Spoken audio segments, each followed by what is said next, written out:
Bonjour et bienvenue dans cette vidéo flash dans laquelle nous allons discuter ensemble des mouvements en physique.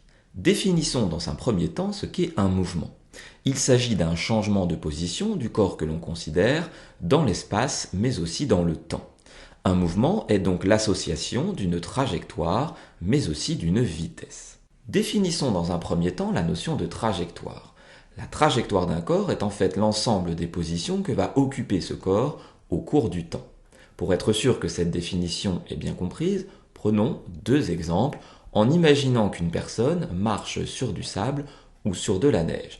Elle laissera derrière elle des empreintes, l'ensemble de ces empreintes va permettre de suivre son déplacement et donc de savoir quelle est sa trajectoire représentée ici en pointillés rouges. La forme de la trajectoire dépend donc des positions occupées par le corps au cours du temps. Voyons maintenant quelles sont les formes possibles que peut avoir la trajectoire.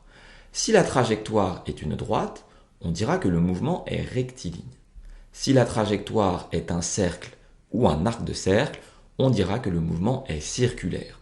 Et enfin, si la trajectoire est une courbe quelconque, comme une ellipse ou une parabole, le mouvement est considéré comme étant curviligne. Maintenant que la notion de trajectoire est définie, définissons la notion de vitesse. La vitesse d'un corps est en fait le rapport entre la distance parcourue par ce corps et la durée mise pour la parcourir. La vitesse d'un corps peut soit être constante au cours du temps, on dira dans ce cas-ci que le mouvement est uniforme, la vitesse peut augmenter au cours du temps, on considérera alors que le mouvement est accéléré, ou alors la vitesse peut diminuer au cours du temps et le mouvement sera donc décéléré ou ralenti.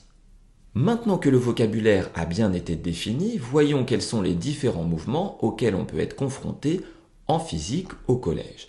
Il en existe en fait 9 répertoriés dans ce tableau. Considérons par exemple que la trajectoire d'un corps soit une droite et que sa vitesse soit constante. Le mouvement de ce corps sera donc un mouvement rectiligne uniforme.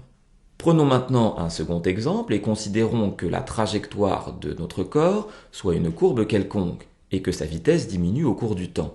On aura donc affaire à un mouvement curviligne décéléré ou curviligne ralenti. Cette vidéo flash est maintenant terminée, j'espère qu'elle a été claire. N'hésitez pas à vous abonner à ma chaîne YouTube et je vous dis à très bientôt pour de nouvelles vidéos.